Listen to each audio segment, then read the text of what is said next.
Y en esta ocasión vamos a hacer un repaso sobre los daños, pérdidas y el impacto que se da en los sectores industriales, manufacturero y el sector comercial.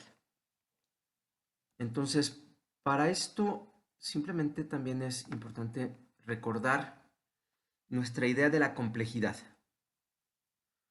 La complejidad implica que la realidad la podemos ver desde muchos enfoques, desde muchos lentes. Y particularmente el riesgo y los desastres son, como lo hemos ya discutido muchas veces, son fenómenos complejos que requieren la habilidad de construir visiones eh, que integren los diferentes enfoques. El problema, como lo hemos visto, es que si tratamos de resolver problemas asociados al riesgo o a los desastres con una mirada limitada, estaremos respondiendo de una manera sumamente ineficaz a los problemas que derivan de los desastres o de los riesgos. Entonces, la pregunta nos la hemos hecho, que es desde dónde podemos observar los riesgos o los desastres, y lo hemos dicho varias veces desde diferentes territorios, y estos territorios los podemos dividir por territorios delimitados naturalmente, como pueden ser cuencas, como pueden ser costas, o pueden ser territorios delimitados administrativa y políticamente, como pueden ser municipios, estados, países.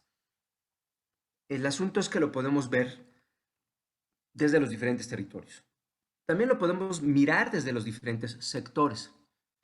Y verlo desde los diferentes sectores implica que los sectores económicos no pueden estar desligados de los sectores de infraestructura o de los sectores sociales. Por lo tanto, en muchas ocasiones, cuando queremos resolver problemas asociados a los desastres y a los riesgos, pues tenemos que mirar a veces con ojos de diferentes sectores. También lo podemos ver desde las diferentes disciplinas. Y el riesgo, pues lo hemos discutido también, es una construcción intelectual, pero también es un proceso social. Es decir, hay condicionantes físicas de la naturaleza, como los fenómenos geológicos, meteorológicos, y también hay algunas condicionantes que las podemos ver desde las ingenierías, la vulnerabilidad, las estructuras, la hidráulica, la mecánica de suelos.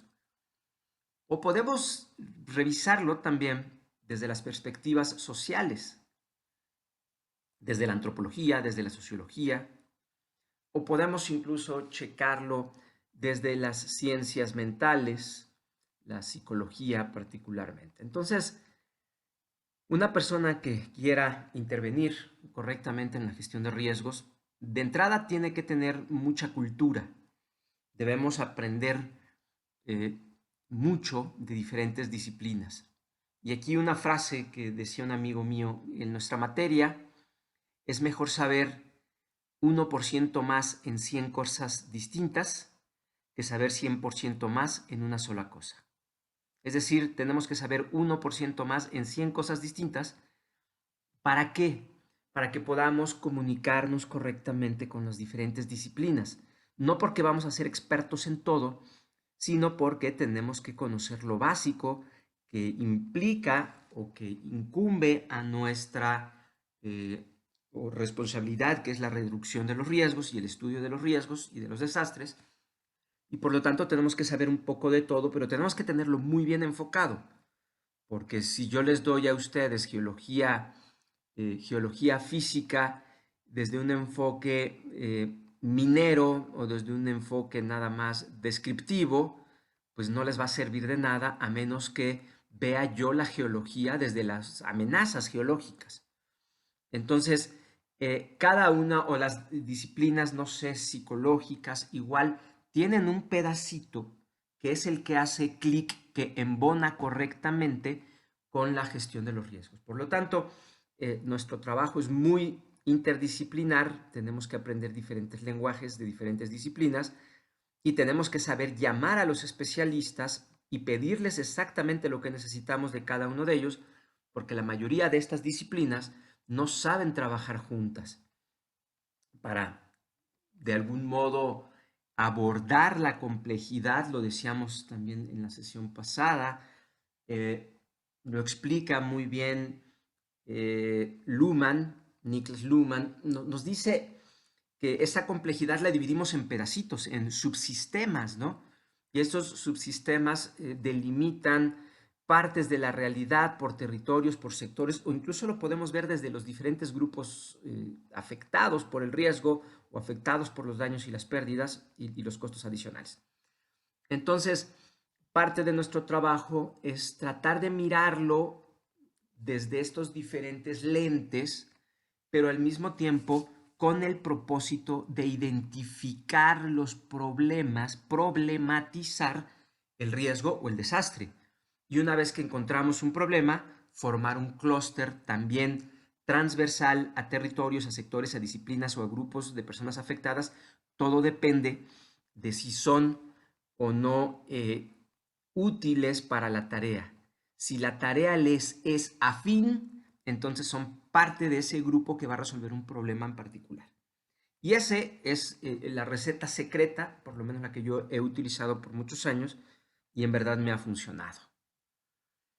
Y hemos hablado que ya en cuestión de gestión correctiva, perdón, gestión reactiva y restitutiva, pues tenemos estos escenarios, ¿no? Donde cuando estamos nosotros durmiendo hay baja demanda y hay baja capacidad, tenemos que incrementarla y particularmente tenemos que incrementar la inteligencia, nuestras capacidades para construir el ciclo de inteligencia, para construir instrumentos de inteligencia y de hecho algo muy importante, he estado revisando estos temas de la industria y la industria 4.0, que es la Super Saiyajin, es una industria basada en la inteligencia.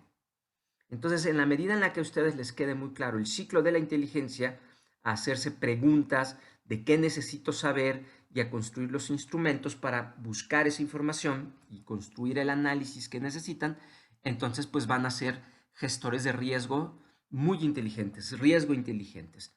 Y aquí, bueno, hablamos del MIRA, hay otras metodologías, lo estamos viendo en la metodología de la CEPAL, Evaluación de Desastres, a partir de la metodología de la Comisión Económica para América Latina, que tiene el propósito de transformar el riesgo en datos económicos, en monetarizar, en monedas. La coordinación, lo hemos dicho, es elaborar planes conjuntos con objetivos claros, pero cada objetivo obedece a un problema. Entonces ustedes pueden ver estos engranes. Cada engrane es un problema y cada problema lo resuelve un clúster. Entonces miramos el desastre completo, pero después lo problematizamos, lo transformamos en problemas concretos y cada uno de estos problemas lo vamos resolviendo con un clúster que se puede repetir fractalmente, es decir, podemos tener este grandote y otros muchos chiquitos igualitos o muy parecidos. Entonces, esta es la forma en la que podemos elaborar planes conjuntos. Y finalmente, hemos hablado del tema de los recursos. Los recursos tienen dos problemas, el dinero y la movilización. Entonces, tener recursos implica primero saber qué necesitas, es decir, tener problemas claros que nos definen cuáles son las necesidades. Y una vez que tienes esas necesidades bien definidas, pues hay que conseguir la lana y movilizar los recursos.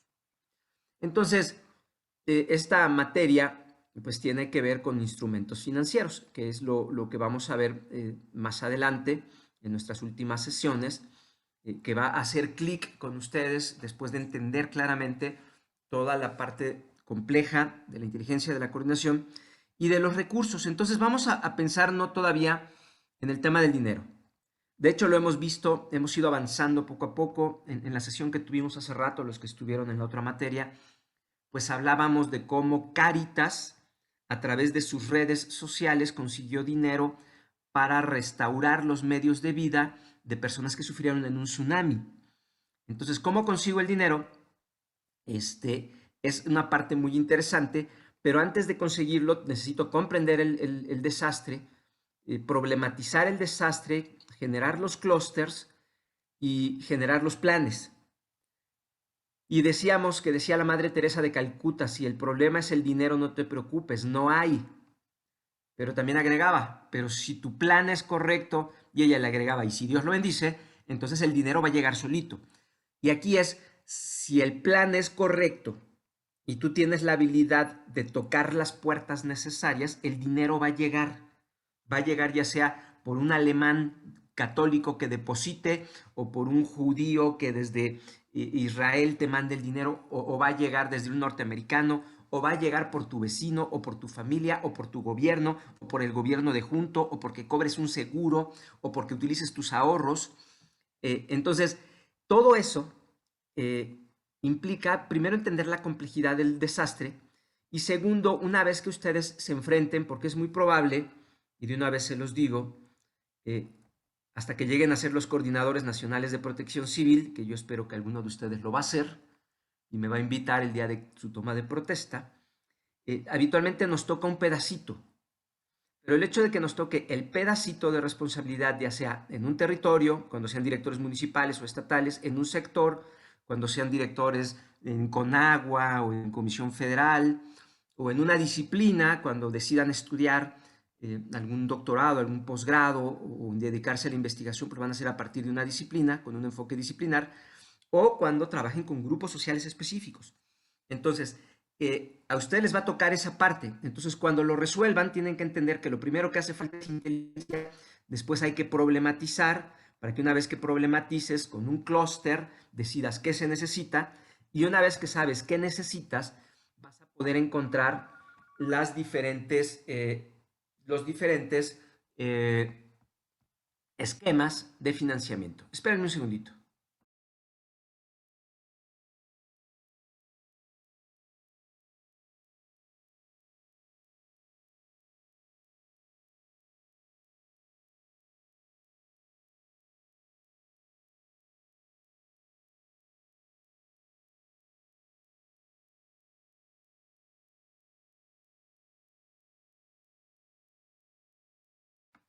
Ya, perdón.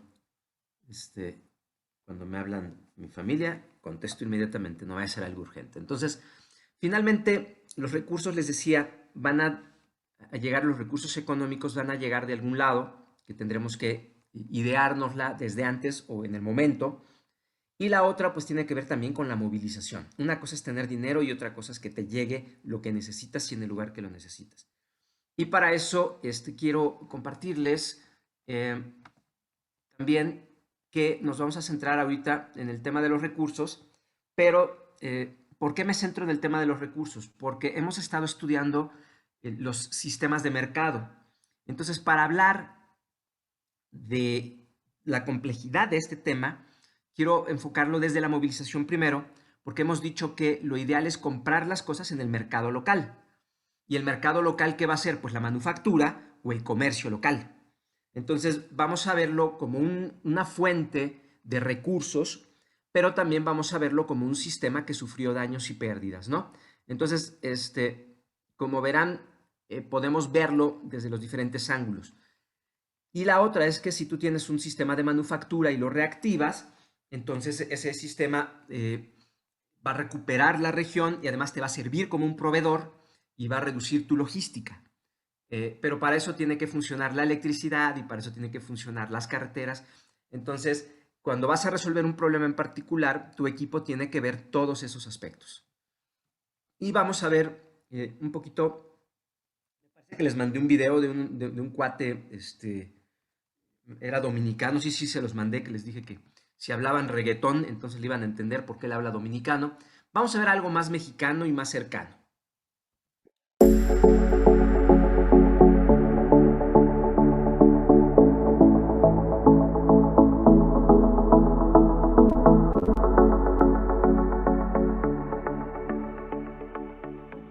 Este proyecto fue realizado en coordinación con el PUEC para el gobierno de la Ciudad de México.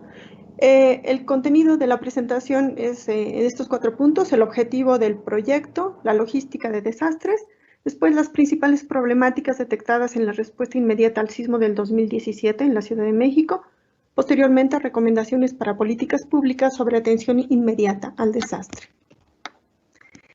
Bueno, el objetivo del proyecto fue plantear las bases para políticas públicas de 3 etapas de la respuesta, que son prevención y mitigación, primera respuesta, o respuesta inmediata, y respuesta a corto plazo, para sismos en la zona metropolitana del Valle de México. Bueno, ¿qué es la logística de desastres? La logística permite asegurar que el producto adecuado llegue al lugar correcto y sea distribuido a las personas que lo necesitan en el momento que lo requieren. Entonces ya no se trata de ayudar como se pueda, hasta donde se pueda, que echándole montón, sino de ayudar de manera eficiente, ayudar más y mejor. Y esto lo permite hacer la logística, mejora la respuesta a un desastre y además permite la gestión integral de los procesos, por ejemplo, seguimiento de actividades y procesos, evaluación tanto de los responsables de los procesos como de los propios procesos. Porque, ¿qué pasa si la ayuda no llega a tiempo? Bueno, las víctimas pueden morir o pueden quedar gravemente dañadas, quizás para siempre. Entonces, el objetivo de este problema de programación matemática es minimizar el sufrimiento humano. Y esto se hace cumpliendo con la demanda que requieren las víctimas cuando la requieren, principalmente, con los recursos que se tienen disponibles, ya sea materiales, humanos y de la información. En realidad no es solo un problema, son un conjunto de problemas de programación matemática que están interrelacionados. Las etapas de respuesta a desastres son estas que se ven aquí. La primera es mitigación y preparación, que es antes de que ocurra el desastre para que no nos agarre sin preparación. Después ocurre el desastre y en las primeras horas se da una respuesta post-desastre, una respuesta inmediata. Posteriormente, ocurre la recuperación del desastre a corto plazo y después la recuperación del desastre a largo plazo, que es cuando se quiere regresar a una situación normal, pero no normal, mejor que la normal para que ya la próxima vez el desastre no nos agarre tan mal. La logística de desastres permite la coordinación entre los grupos de respuesta y evita acciones redundantes entre estos grupos, interferencia entre ellos, competencia que se da a veces en lugar de colaboración. Para eso se requiere el conocimiento de qué están haciendo y dónde están los otros grupos, en qué sitios están o van a dar atención, qué bienes, qué personal, qué equipo van a llevar, qué cantidades de estos van a llevar y cuándo estarán disponibles esos recursos y en qué lugar. En México, los grupos de respuesta que tenemos son los militares, el Ejército y la Marina, el DIF, la Cruz Roja, los grupos de topos, por ejemplo, grupos de donadores y de respuesta nacionales e internacionales, voluntarios de la sociedad civil, el sector privado, los medios de comunicación, entre otros. En realidad, los medios de comunicación no son un grupo de respuesta, pero son muy necesarios para obtener el apoyo de los donadores, aunque consumen los recursos escasos del lugar donde se encuentra el desastre. Y pueden complicar la ayuda a veces porque a veces piden donaciones que no se necesitan o de la forma que no se necesita. Bueno, pero en un desastre hay incertidumbre y se tiene que pronosticar la demanda, que es cuánto se necesita, quién la necesita, dónde. Y se tiene que determinar esta demanda para los sobrevivientes y también para los equipos de respuesta.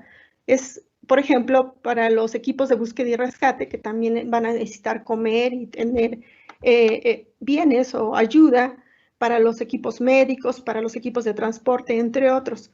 Y se tiene que pronosticar la demanda para determinar los procedimientos para la distribución de la ayuda a las víctimas y también para el preposicionamiento de los suministros en los centros logísticos que van a atender el desastre. Ahora, en el sismo del 2017 hubo una respuesta inmediata, como se ve ahí, con decenas de miles de funcionarios públicos y otros elementos desplegados en el territorio del desastre. Y generalmente, bueno, muchos de ellos eran para coordinar la ayuda. También hubo ayuda de la población en general y de grupos civiles y organizaciones humanitarias que donaron bienes, hicieron revisión de estructuras dañadas, remoción de escombras y realizaron operaciones para el suministro de bienes a las víctimas, entre otras cosas. Pero nosotros, una vez que ocurre el sismo, ¿qué hacemos? Evacuamos. ¿Y después qué? En ese caso no había información sobre la cobertura y el impacto del desastre, entonces había incertidumbre. Se suspendieron todas las actividades y hubo una salida simultánea de millones de personas que iban a ver a sus seres queridos o regresar a casa. Al mismo tiempo, muchas vialidades quedaron afectadas por edificios derrumbados y hubo fallas eléctricas que ocasionaron fallas en semáforos. Total que hubo un colapso en los sistemas de transporte, un caos. Los grupos de emergencia no llegaban rápidamente a donde se requerían. Muchas personas tuvieron que caminar por varias horas para llegar a su casa y en la congestión tan grave que había, hubo robos también, además.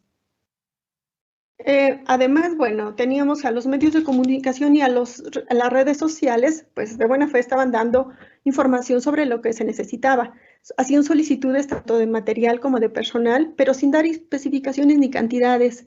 Y enviaban esas solicitudes varias veces. Y eso produjo que en unas zonas hubiera exceso de recursos, como en el eje 7. Había una respuesta desbordada, ya no sabían ni dónde poner el agua o las palas a los cascos. Y en otras partes hubo desabasto.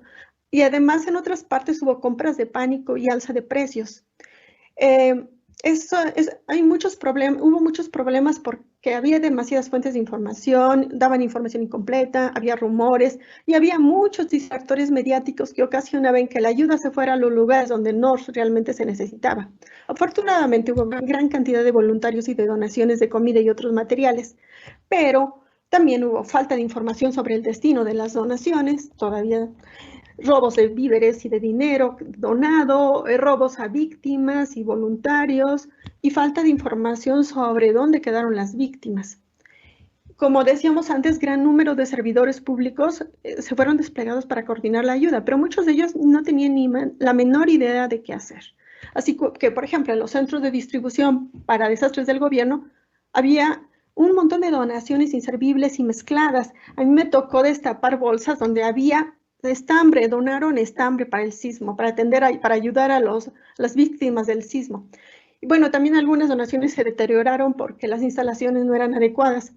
Había que clasificar un montones inmensos de donaciones mezcladas que llevaron mucho tiempo y tuvo que ser realizado esto por voluntarios sin guía, porque hubo poco personal del gobierno para dirigir esas operaciones. Y además el personal decía, bueno, ya yo salgo a las 2, así es que ahí se ven. Los voluntarios llegaban en muchos, pero no sabían cómo apoyar, nadie los coordinaba, hasta que alguno de ellos decía, bueno, yo coordino y tú haces esto, ustedes hagan esto. Los voluntarios hacían lo que mejor podían con los recursos que disponían, y bueno, eso es desperdiciar tanta ayuda de los voluntarios. También hubo voluntarios del transporte que llevaban los artículos que ellos consideraban donde creían que hacían falta. No había un plan sobre cuánto llevar o a dónde. Había miles de centros de acopio del gobierno, de empresas, de particulares, pero todos descoordinados. Se desplegó el plan DN3 y el plan Marina, pero no se coordinaron con los otros actores principales de la ayuda. Ellos llegaban a un lugar y querían atender ellos solos, pero en parte porque esta coordinación no está contemplada en sus lineamientos, lo cual está muy mal. En general había falta de personal capacitado para atender la emergencia, aún en entes que son para tal fin, y no se aprovechó en absoluto la ayuda de los voluntarios de la sociedad civil. Que si se cumplieron los protocolos del Manual de Organización y Operación del Sistema Nacional de Protección Civil que existe y que aunque tiene deficiencias, pues no se cumplieron o se cumplieron parcialmente. En realidad no fueron aplicados protocolos de emergencia, aún en algunas partes del gobierno dirigidas a la ayuda en caso de desastres. No hubo coordinación entre todas las partes de la ayuda del Consejo de Protección Civil que incluyera a los voluntarios individuales de la sociedad civil, que eran tantos. Hubo una falta de organización, comunicación y, por lo tanto, de colaboración estructurada entre las diferentes entidades del gobierno, las organizaciones humanitarias, el sector privado, la sociedad civil y los medios de comunicación. Bueno, entonces, ante esto, pues primero hicimos un análisis FODA de fortalezas, oportunidades, debilidades, amenazas, y después hicimos recomendaciones en las 3 etapas: mitigación y preparación. Por ejemplo, hacer simulacros para la etapa de distribución, implementación de centros logísticos para desastres. En la etapa de post-desastre, pues algunas recomendaciones sobre gestión de voluntarios previamente capacitados, procedimientos para procesos de regreso a casa de la gente, también para el transporte de materiales de búsqueda y rescate, para el transporte de la ayuda a víctimas y para el corto plazo, donaciones, gestión de voluntarios, todos ellos enfocados a utilizar la logística de desastres.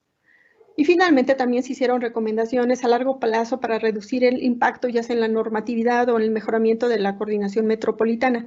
y recomendaciones para políticas públicas de transporte y desarrollo urbano metropolitano para que en el futuro pues haya menos víctimas. Y bueno, eso es todo.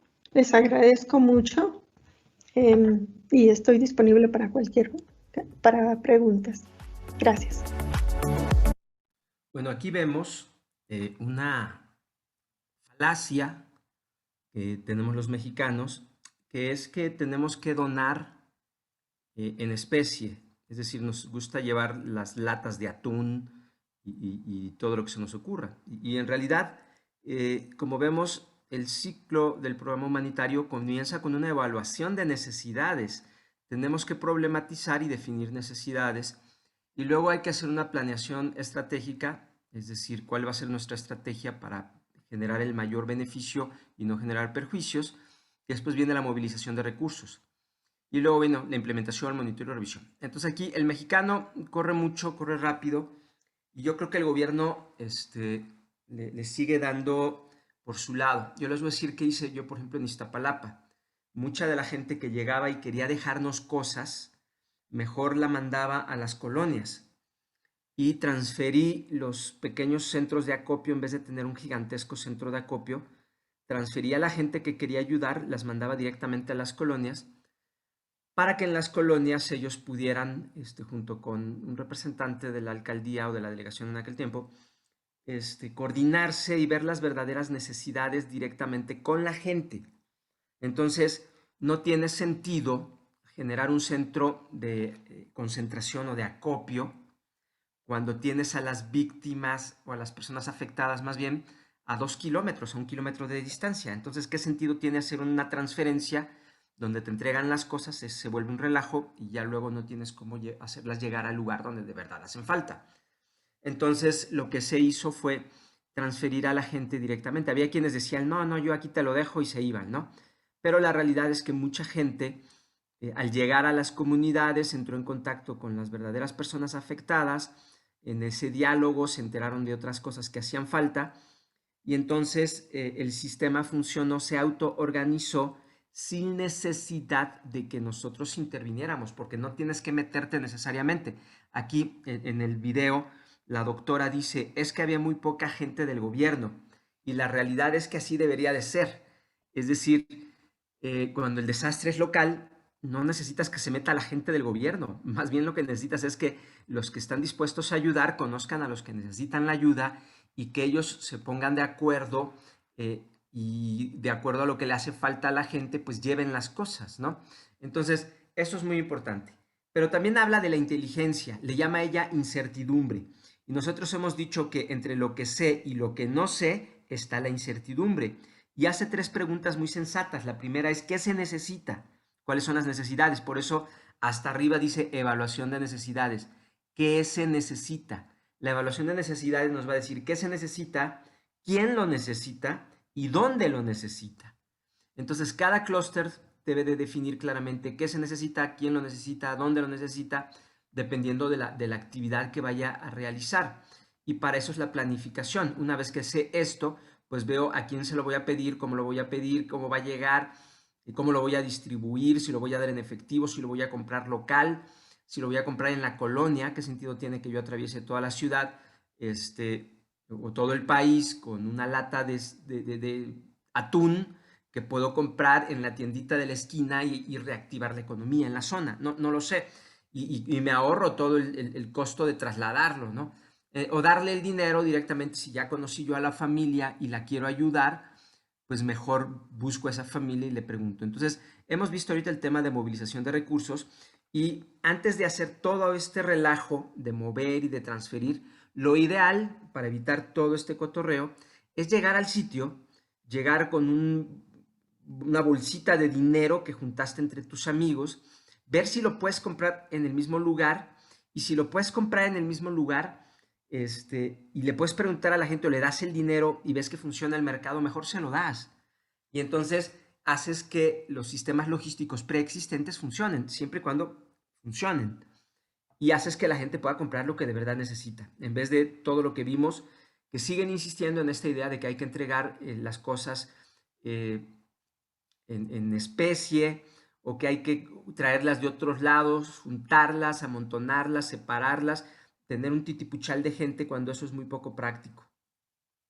Entonces, hablemos un poco de las unidades económicas en México. Esto está muy pequeñita la letra, pero bueno, en México hay 6.373.169 establecimientos económicos y hay 36 millones de personas ocupadas.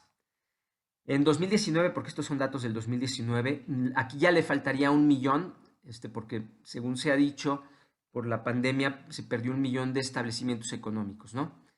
Entonces, tenemos 5 millones en zonas urbanas, que está aquí,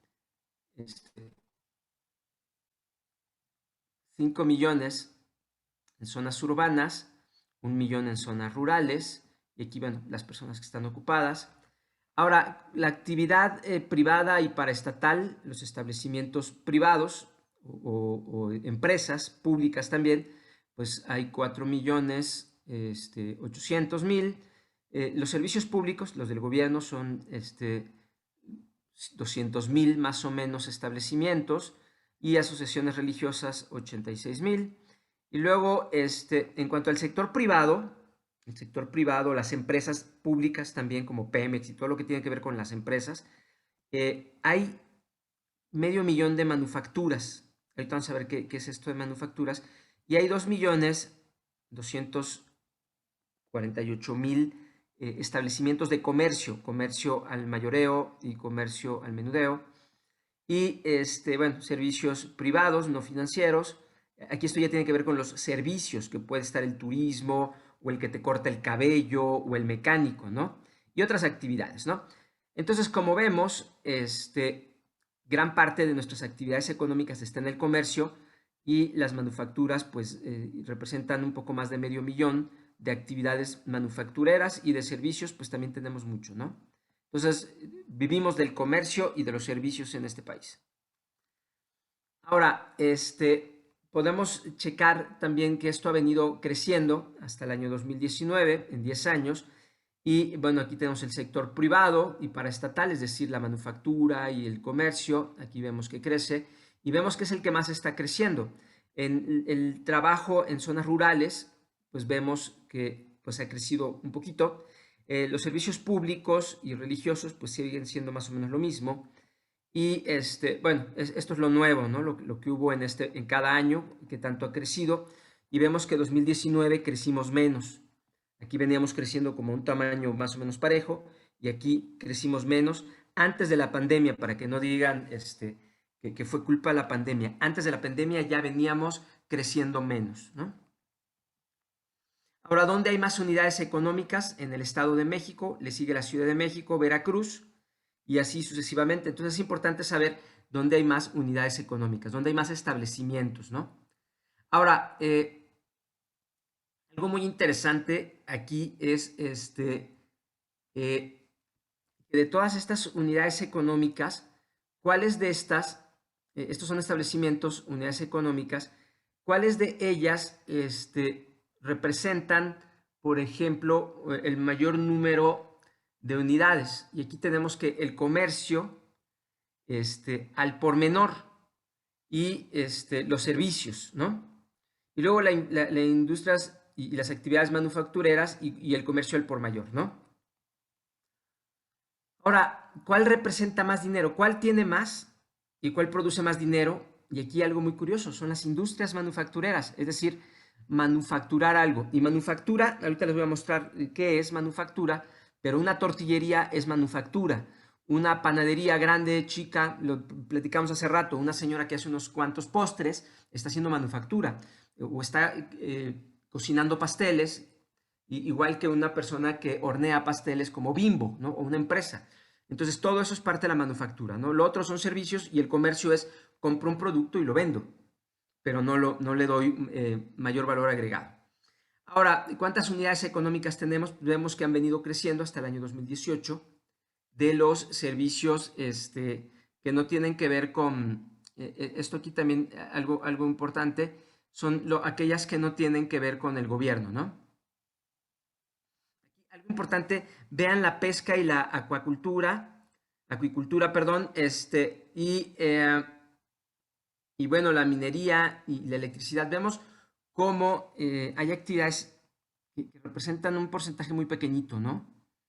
Y ya cuando hablamos de dinero, ¿quién produce más dinero? Pues dedíquense a la manufactura, ¿no? Si van a dedicarse a algo, el comercio deja menos dinero, ¿no? Y luego los servicios, es curioso, o sea, los servicios producen mucho dinero, pero dividido entre muchos. Entonces aquí vemos muchos servicios y vemos pues que producen también algo, aquí vemos muchos servicios y producen mucho dinero, ¿no? Pero entonces entre mucha gente se reparte mucho dinero. En cambio, las manufacturas, vean que son poquitas empresas manufactureras, pero se llevan la mayor cantidad de dinero, son las que producen más dinero, ¿no? Y bueno, vemos cómo van creciendo estas empresas privadas. Ahora, la industria manufacturera a nivel nacional, pues vemos que la mayor cantidad de manufactura ocurre en Puebla, en el Estado de México, Michoacán, Jalisco. Y curioso, Oaxaca tiene mucha manufactura, pero ¿qué tipo de manufactura? Habría que preguntarnos.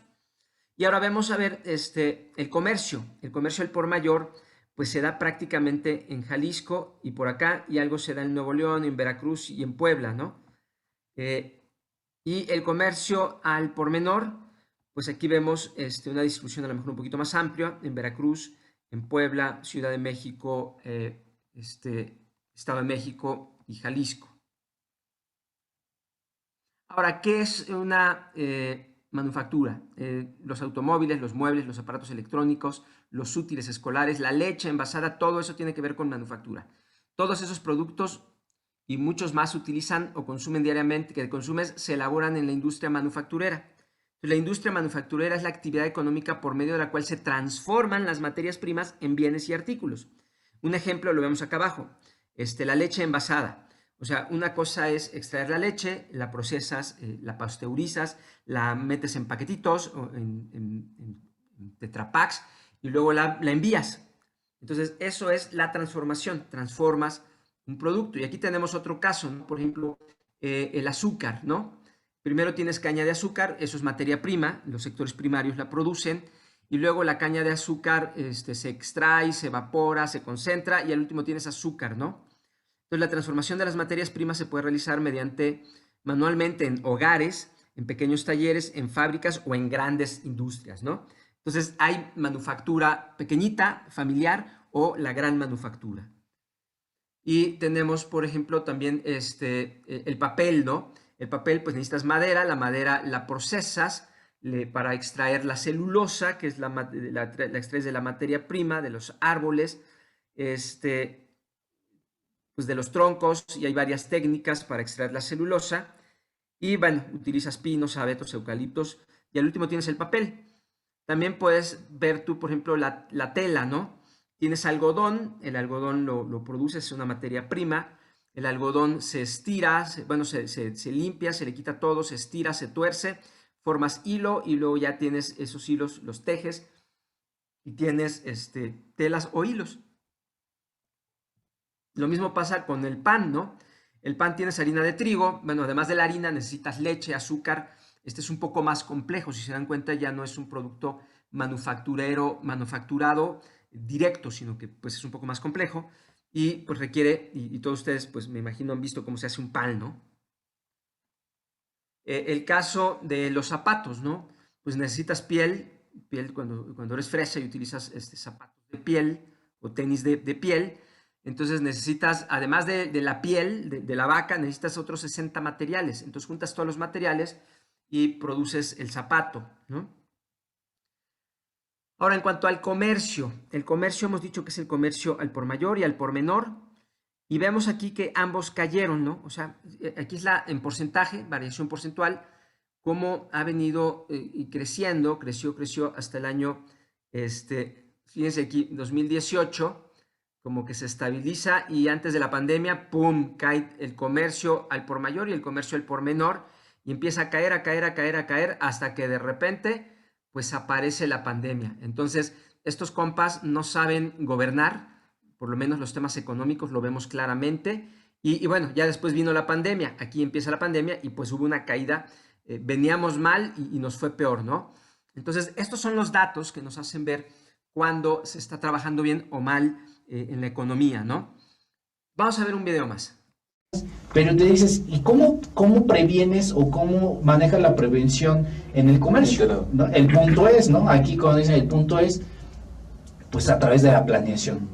Si tú no cuentas con una planeación bastante bien ubicada en cada uno de los negocios que hay, obviamente va a ser complicado que tú puedas tener una prevención en el negocio que tú desees tener en cada uno de los ámbitos que tú quieras. ¿Y por qué lo planteamos así? ¿Cuánta gente no le llegó el sismo del 19 de septiembre del año pasado aquí en el centro?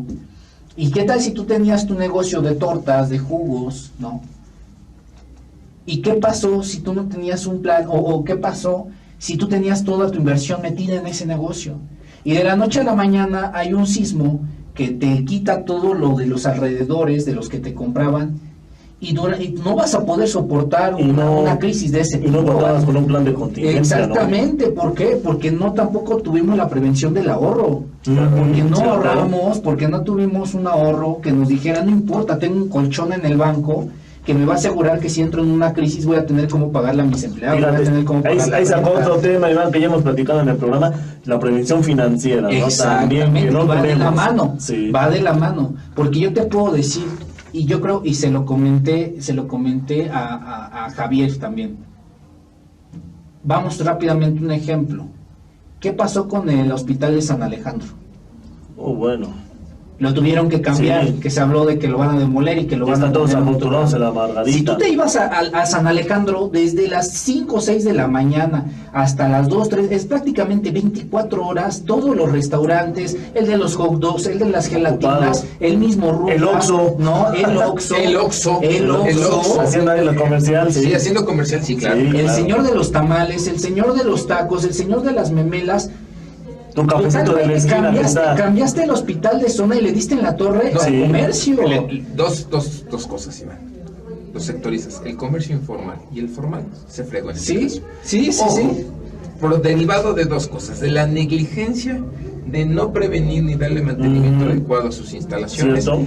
Como obviamente, bueno, pues también no podemos hacer nada ante los fenómenos naturales. Claro. Sí. Y ya estaba en las últimas San Alejandro y como en México sucede, la maquilladita. Sí. Por encimita fueron los arreglos que tuvo San Alejandro. ¿Cierto? Sí los tuvo. Sí, pero nada más por encimita. Estéticos. Y cuando se tambaleó, dije, no. Solamente fue la portada, ¿no? Pero ese ejemplo que tocas es muy exquisito y muy interesante. San Alejandro fue la demostración de cómo el comercio formal e informal se vino abajo. Oye, Iván, tus carnitas de ahí de la esquina, con tu refresquito. Es que vámonos al tema de que es comercio informal, sí, claro. Tú estás generando empleos, sí, claro. Empleos directos e indirectos, ¿no? Yo recuerdo, y cuando estudio el caso, por ejemplo, de Volkswagen, yo le pregunto, por ejemplo, en el tema de cuando estoy con los chicos dando clase, les digo, por ejemplo, tú cuando pones a Puebla y cuando dices, ¿qué pasaría si Volkswagen y Audi se fueran de Puebla? ¿Cómo mantendrías al Estado? Muchos empleos, ¿no? ¿Cómo mantendrías al Estado? ¿Con qué otra industria o qué otros comercios? Quizá el turismo, posiblemente, pero quizá no daría abasto. No aguantaría ese tema. No. ¿Qué haces? Bueno, que a través de la Volkswagen se generan empleos directos, indirectos, alrededor, y a proveedores, medios de comunicación, medios todo de transporte, escuelas, centros de salud. Es un boom de comercio y de todo lo que contribuye. Y alguien se ha puesto a pensar, ¿no? Y el punto es, aquí es otra vez, no enfatizar. Oye, de verdad, ¿cuántas veces ya dijimos el punto es en el programa? No, es que el punto es eso, ¿no? Y alguien se ha puesto a pensar que el día de mañana Volkswagen, Audi dijeran, ¿sabes qué?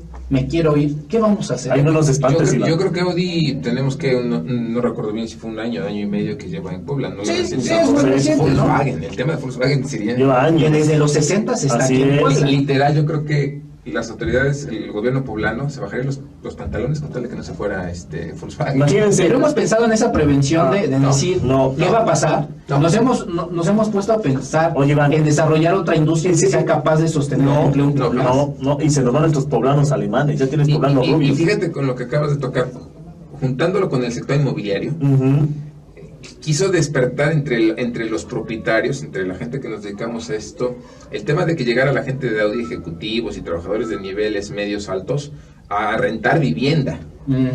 Especulamos, o sea, imagínate como tú bien lo dices, generas empleos directos e indirectos y generas también otra derrama económica, en este caso el sector inmobiliario, pero también la derrama económica en cuanto a turismo, a la familia que viene de esos trabajadores que pertenecen a otros estados. Exactamente. O sea, no me dejarás mentir, tú eres el experto y qué bueno que tocas ese tema.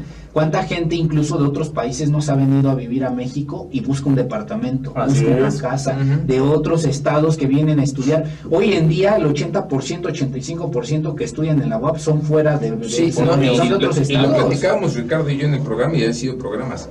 San Andrés Cholula es el 7º municipio a nivel federal más caro. Fíjate, a nivel federal, más caro. ¿Por qué? Porque están concentrándose en lo que tú acabas de decir, universidades. ¿Cuántas universidades hay en el área de San Andrés Cholula? Sí. Las más caras y las más prestigiosas. Y los antros, ¿no? Que andan por ahí. ¿Dónde está creciendo Pueblo hoy? En esa zona. Sí. San Andrés. Es la zona más cara para vivir también. No vamos lejos. Estaba yo platicando con un ingeniero de allá de Audi y me decía, en Audi se está haciendo la famosa ciudad Audi, ¿no? Ciudad Audi, ¿no? Ciudad modelo, ¿no? Decía, pero nos faltan escuelas, nos faltan casas, nos faltan servicios. Pues es lo que o sea, es bueno, sí, vez. Pero ¿a quién se le ocurrió o quién tuvo la prevención de decir, hay que hacer esto? Porque antes de que venga una empresa de este tipo, ¿qué va a pasar con el medio ambiente? La famosa contaminación, el impacto ambiental, eso es prevención. Desgraciadamente, y Ricardo, lo hemos tocado en el programa. Sí, de lo de San José, Chiapas. Ricardo como mi productor, pero a veces también... Chismoso. No, también se empapa de esos temas. La ciudad de Audi es un elefante blanco. Sí.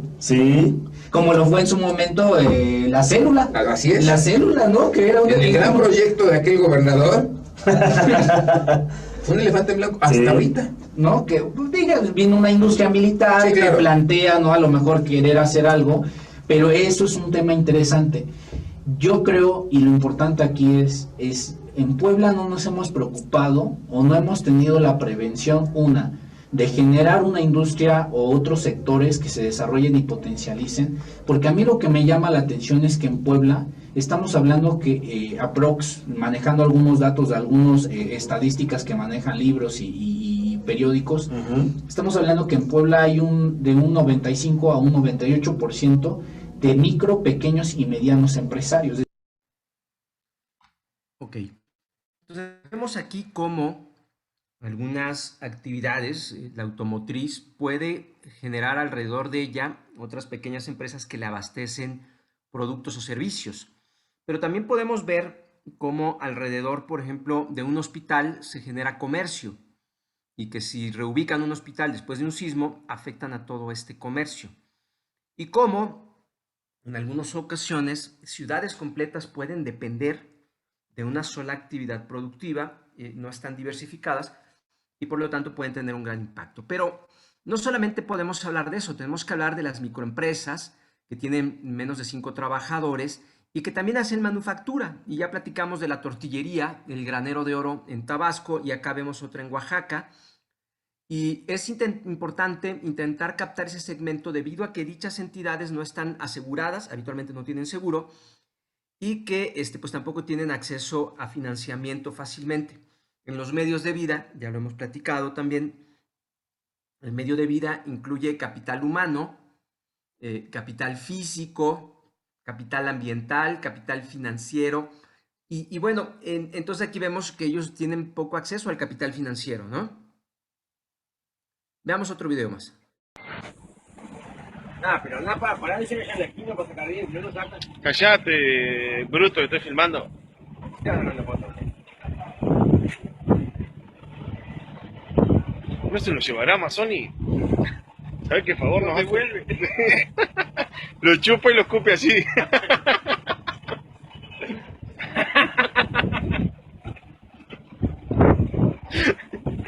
Cuidado.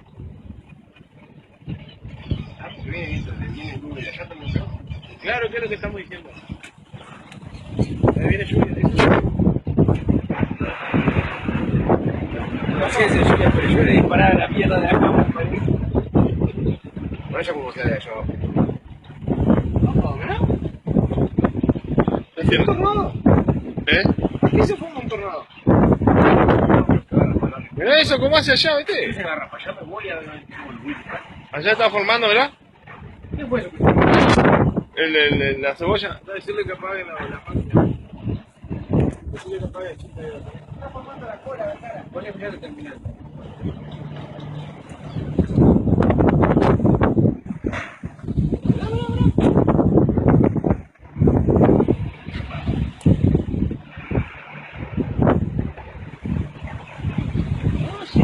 A la mierda.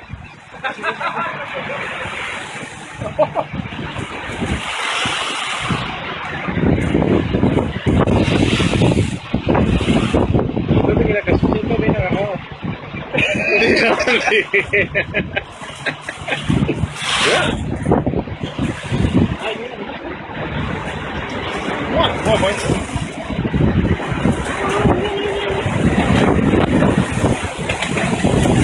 Muchachos, vamos a la mierda acá.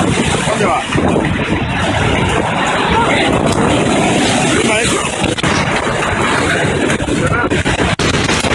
Ah, los vidrios, está rompiendo los vidrios.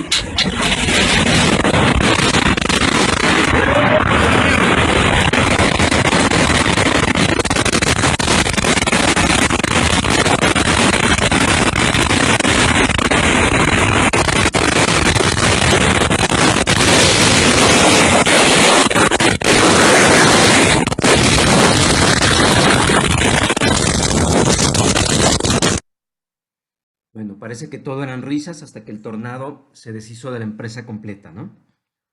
Entonces vemos como en algunos casos los sectores no tienen con eventos que pueden ocurrir. Dicen, bueno, es que hace mucho que no ocurre un tornado aquí. Ahora, en el sismo y tsunami de Japón, pues las empresas automotrices también sufrieron mucho, ¿no? Particularmente en ese caso Toyota y todas las fábricas que producían ciertas refacciones. Entonces, las ganancias trimestrales de Toyota se derrumbaron más del 75% después de que el terremoto y el tsunami de marzo acabaron con los proveedores de refacciones en el noreste de Japón, lo que interrumpió gravemente la producción de automóviles. Entonces, esto cualquiera diría, bueno, afectó a Japón, afectó a la región. Sin embargo, no es así. A nivel mundial hubo un impacto. Mientras los fabricantes de automóviles japoneses y los proveedores de repuestos, de refacciones, afectados por el desastre luchan por reanudar sus operaciones, la industria automotriz mundial está sufriendo pérdidas en la producción de cientos de miles de vehículos que ascienden a miles de millones de dólares. Es decir, este impacto que parecía regional, que parecía local, en realidad fueron las personas que hacían ciertas refacciones, en particular electrónicas de alto valor económico. Entonces, la industria manufacturera de Japón terminó afectando a todo el planeta. ¿Y por qué ocurre esto? Antes así eran las fábricas. Entonces en la fábrica había un almacén, un área de producción donde se hacía la manufactura, un área donde empaquetaban las cosas, un área de ventas, un área de distribución, un área de contabilidad, había vigilancia, intendencia y un departamento jurídico tal vez, y un departamento ahí de seguridad. ¿Qué pasa si ocurría un evento? Pues se perdía la empresa completa y desaparecía. Sin embargo, con el tiempo fueron pensando en la ventaja competitiva, es decir, mucho de lo que había ahí no estaba produciendo valor todo el tiempo. Por ejemplo, yo trabajé hace muchos años en una fábrica de envases de vidrio y ahí mismo hacían las cajas. Y entonces la máquina para hacer cajas estaba detenida prácticamente todo el mes, solamente 2 días al mes producían cajas porque no necesitabas una máquina para hacer cajas. Y entonces tenías desperdiciado ese equipo porque no estaba produciendo. Entonces la ventaja competitiva fue ver qué es lo que produce valor en tu empresa y deshazte de lo demás. Entonces los almacenes los rentaron fuera y para ti la distribución, la producción y la contabilidad era lo único que necesitabas. Las cajas las compraste de fuera, las ventas las dejaste por internet o con otros proveedores. En cuanto a la vigilancia, contrataste una empresa que te trajera el vigilante y la intendencia, bueno, contrataste una empresa que traía a las personas que te ayudaban a limpiar y el jurídico hiciste un contrato con un despacho jurídico externo. Esto es el gran cambio que hubo en la década pasada, donde la gran empresa se fue convirtiendo en empresas más pequeñas, pero que producen más valor. Y esto tiene un problema, o varios, ¿no? Entonces, Tu empresa, que antes lo era todo, se convirtió en una empresa más pequeña, pero esta empresa, que tiene sus procesos internos de manufactura, depende de otras empresas, depende de la empresa que le manda una cosa y esta a su vez la manda para otro lado.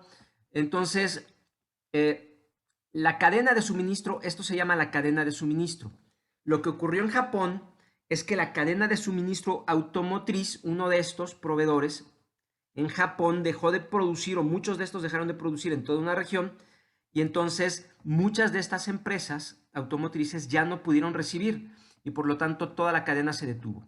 Otro de los principios de la cadena de suministro es tratar de hacer una cosa que le llaman producción libre de grasa. La producción libre de grasa tiene almacenes muy pequeños, y entonces en los almacenes guardas apenas lo que necesitas, porque tener mucho producto guardado te sale caro y además corres el riesgo de que se te eche a perder. Y entonces, para que tú puedas producir las cantidades exactas, necesitas que los departamentos de venta, los almacenes, te estén informando lo que está produciendo con tus demandas, y si está subiendo o bajando la demanda de los clientes, y entonces tú subes o bajas la producción, y entonces le pides más a este de acá, y a este de acá le pides un poquito más, y entonces te va llegando lo que necesitas. Y eso se llama producción justo a tiempo. Para no tener grandes inventarios, haces la producción justo a tiempo para tener producción libre de grasa y optimizar. ¿Cuál es el problema de esto? Que se generan riesgos globales, porque si ocurre algo en Japón, entonces el impacto afecta a México, afecta, como vimos ahorita, Puebla, afectó a Puebla, afectó a Celaya y afectó a toda la cadena de producción de automóviles a nivel mundial, ¿no? Entonces, el reto es asegurar el flujo permanente de materiales, materias primas, de productos terminados que salen, de servicios, de medios de pago, es decir, que tú tengas forma de pagar por internet. Hemos platicado el caso de Odil, donde se rompió el internet y la electricidad, y entonces la gente saqueó los centros comerciales porque los centros comerciales no tenían cómo cobrar y la gente no tenía cómo ir a un cajero automático y sacar. Entonces comenzaron a saquear porque tenían necesidades urgentes y después pues se robaron de todo, ¿no? Pero entonces los medios de pago pueden afectar, y la información es muy importante. Si a ti te llegan datos de por dónde viene tu material y cuánto está demandándote y quién te está pidiendo, y resulta que ahora están vendiendo más cosas en otro lugar, y entonces empiezas a mandar al lugar donde lo necesitas. A mí me sorprendió una vez, yo fui a Tabasco en diciembre, y venía un frente frío, y bueno, para los tabasqueños tener 18 grados es estarse congelando, porque allá las temperaturas siempre son muy altas. Y me llamó mucho la atención que al llegar allá me encontré en un Superama, entré a hacer una compra, y al entrar me encontré calentadores, es decir, aparatos de estos ventiladores con aire caliente. Y a mí me llamó muchísimo la atención porque dije, bueno, sí, está haciendo un frío y estos cuates se mueren de frío. Yo estaba normal porque para nosotros esa temperatura no es complicada, y además tenemos la ropa correcta, ¿no? Una chamarrita, una cosa así. En cambio ellos pues no tienen la ropa correcta para el frío y eso los mata. Y me llamó mucho la atención encontrar que la cadena Walmart había hecho una predicción meteorológica y sabía que iba a necesitar eso, porque abrías la puerta y ahí estaban los calentadores. Entonces, esta información que permite saber en dónde van a demandar tus productos y a dónde mandarlos, es algo que se requiere en muchas cadenas. Entonces aquí, bueno, tenemos también a Nissan, que se vio afectada, y entonces es importante el carácter local, regional, mundial de los efectos. Entonces tienes que ver estas empresas, por ejemplo, lo decían estos cuates, si se daña la Nissan en Puebla, entonces, o si se va la Nissan de Puebla, entonces todos los demás cadena se ve afectada. Si cierran el hospital porque se dañó y lo colocan en otro lugar ese hospital, entonces lo que ocurre es que todo el comercio que había alrededor empieza a colapsar. Y quiero imaginarme, por ejemplo, todos los comercios que están afuera de la UACM, que hoy en día pues no hay quien suba a comprarles nada. Entonces, quién sabe cuando regresemos si existan todavía esas empresas, ¿no? Entonces, hay que entender que si esta empresa se dañó, a qué cadena de suministro pertenece, a qué sistema de mercado pertenece, y de algún modo identificar hasta dónde es el impacto local, regional, mundial de cada uno de los efectos, ¿no? Entonces también, bueno, la oficina puede estar ubicada en Japón, pero el daño ocurrió en Puebla, ¿no? Y entonces el daño local podría afectar a toda la cadena de suministro. Y esta cadena puede ser una cadena chiquita que afecta nada más una zona. Por ejemplo, repito, ustedes no van a la escuela y entonces todos los comercios de alrededor ya se vieron impactados. Y algunas otras personas que viven de que la escuela funcione, por ejemplo, ¿no? Entonces, ¿qué impacto tiene local, regional, mundial? Vamos a ver otro video. La inundación en la planta Honda de Celaya de hace un año fue causada por el desfogue de la presa Allende hacia el río La Laja, producto de obras hidráulicas realizadas en Querétaro. Así lo revelaron fuentes del gobierno de Querétaro y Guanajuato, pues las obras del río y del canal El Arenal influyeron para que una mayor cantidad de agua llegara al río La Laja. El 28 de junio de 2018, la producción de la planta automotriz Honda Celaya se detuvo tras el desbordamiento. Fue tanta el agua que entró al complejo automotriz que se tuvo que rescatar a los empleados en los camiones. Honda reportó pérdidas por 442 millones de dólares, más de 8,000 millones de pesos al tipo de cambio de entonces. 5 meses después, reinició operaciones. Ok, entonces vemos aquí cómo esta planta en Celaya hacen un cambio en Querétaro. Por eso hay que hacer el análisis a veces de dos territorios. La planta está en Guanajuato y en Querétaro hacen un cambio hidráulico y entonces llega más agua, se desborda y se inunda esta planta. Pero el impacto afectó a todas las ventas de diferentes automóviles a nivel mundial. Entonces vemos que el impacto, están hablando de 442 millones de dólares por esta inundación. Y bueno, acá tenemos otra. Entonces, el acervo, ¿qué es lo que hay que evaluar en los daños? Primero, bueno, esta es la planta Honda, también pobre Honda, en Tailandia.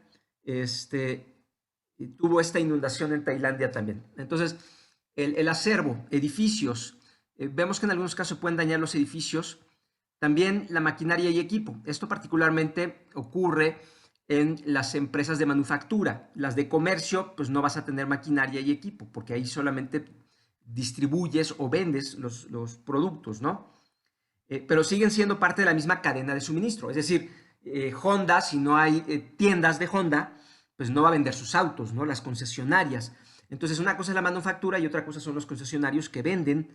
Por lo tanto, vemos que de algún modo separar a veces manufactura de comercio resulta difícil, porque el comercio necesita productos que a veces son productos primarios, que pueden ser verduras o puede ser pollo, pero en otros casos son productos ya manufacturados, ¿no?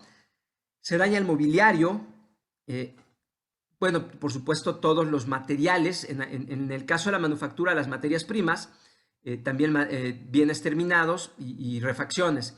En el caso del comercio, pues vas a tener bienes terminados y refacciones, ¿no? Y bueno, ¿qué necesitas para saber el impacto? Pues datos, ¿no? Y aquí les paso unos datos. Esta inundación comenzó, Honda tuvo que destruir 1,055 automóviles, 217 Brio, 213 Jazz, 353 City, 150 Civics, 91 Accord y 30 camionetas CRV. Entonces ustedes pueden calcular ya cuánto cuesta, se meten a ver cuánto costaban estos vehículos en el año 2018 y entonces podemos hacer las cuentas de cuánto le costó esto a Honda, que las inundaciones, yo al cuate de seguridad y de análisis de riesgo de Honda ya lo hubiera fusilado, porque no es posible que se te inunden dos plantas en diferentes partes del mundo, ¿no? Entonces hay que ver cuál es el grado de destrucción de cada uno de los activos. Aquí hay algo muy curioso, esos autos, me parece que cualquiera de ustedes diría, no, pues que me lo regalen, yo lo arreglo, lo lavo y reparo el motor y lo hago funcionar. Sin embargo, para esta empresa, como están asegurados seguramente, para esta empresa, sacar al mercado estos autos pueden tener ya defectos que van a hacer quedar mal a la empresa. Y por otro lado, si ya me lo pagó la aseguradora, ¿para qué me hago mi propia competencia? Mejor fabrico otros nuevos. Eso es lo que yo entiendo.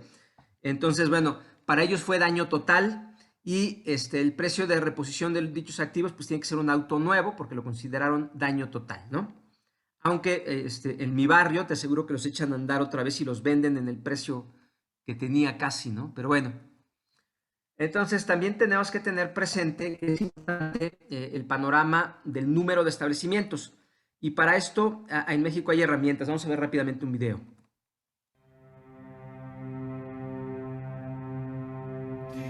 A continuación vamos a ver cómo podemos saber de una localidad, como por ejemplo la ciudad de Heroica Zitácuaro, ubicada en el estado de Michoacán.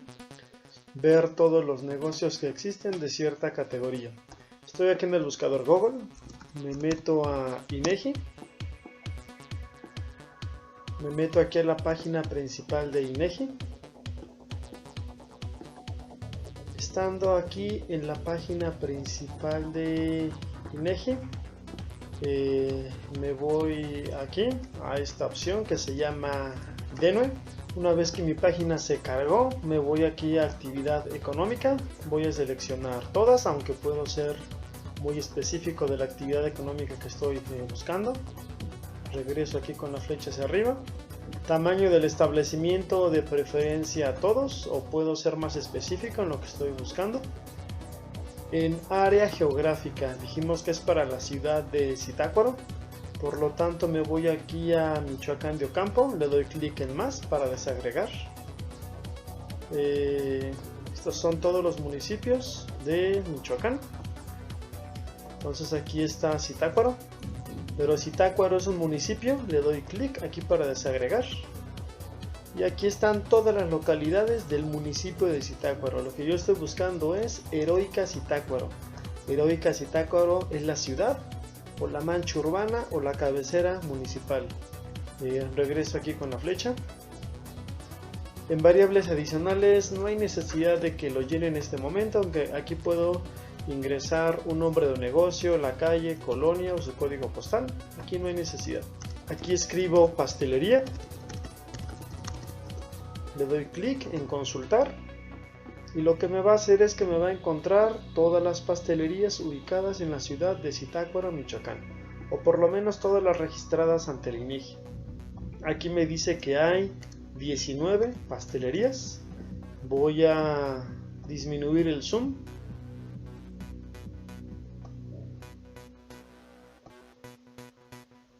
Entonces, esta es la ciudad de Zitácuaro, Michoacán.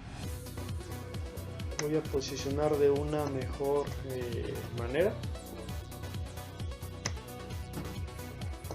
Y aquí me da la ubicación de todas las pastelerías, e incluso yéndome más grande con el zoom puedo ser más específico en la calle. Si me acerco a una de las coordenadas me dice el nombre de la pastelería, y si doy clic en alguna de esas ubicaciones pues me da cierta información de ese lugar, incluso si el comercial. Ok, algo que quiero aclarar nada más, y aquí le vamos a parar con este video, es esto que ven aquí. Aquí pueden ustedes descargar toda la información que seleccionaron.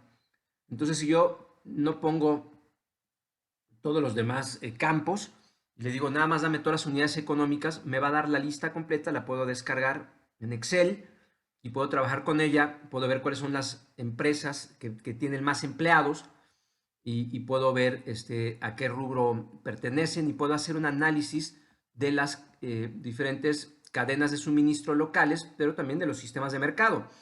Es decir, si vemos la universidad, alrededor de ella vamos a ver papelerías, vamos a ver restaurantes y otras cosas, ¿no?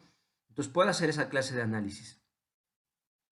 Entonces se requiere un levantamiento aproximado del número de establecimientos afectados con estas herramientas. El atlas de riesgos también la tiene. Las ramas a las que pertenecen, el tamaño, si son grandes, medianas, pequeñas, manufacturas o comercios, el número de personas que están trabajando ahí y el daño experimentado por las diferentes categorías. Una vez que hicimos el análisis y nos damos cuenta que en Puebla la Volkswagen tiene y Audi representan muchísimos empleos, pues entonces pregunto si les pasó algo a esta empresa. Si no, bueno, entiendo que toda la actividad económica alrededor de ellos, las empresas que les suministran servicios, pues de algún modo no se van a ver tan afectados. Y entonces me puedo ir desde las empresas grandes hacia abajo pero también después puedo revisar aquellos que pueden ser vulnerables, ¿no? Entonces, la visita de terreno puede implicar la realización de una encuesta. Se sugiere que en el caso de empresas grandes, esta sea un censo, es decir, pues puedo ir a hablar con las 10 empresas más importantes, ¿no? Y puedo investigar con las empresas más grandes cuál fue el impacto que puede tener para toda la economía de la zona. Y en el caso de empresas medianas, pues se pueden hacer muestras, ¿no? Entonces,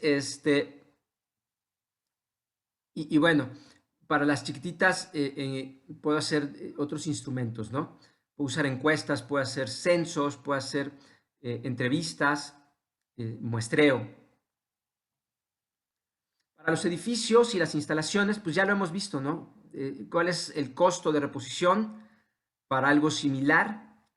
Se requiere información sobre la superficie, pues aquí podemos ver cuántos metros cuadrados de naves, de almacenes o industriales se vieron dañados, el valor del metro cuadrado, y entonces puedo obtener el valor de ese daño, ¿no? Esto es Beirut, con la explosión.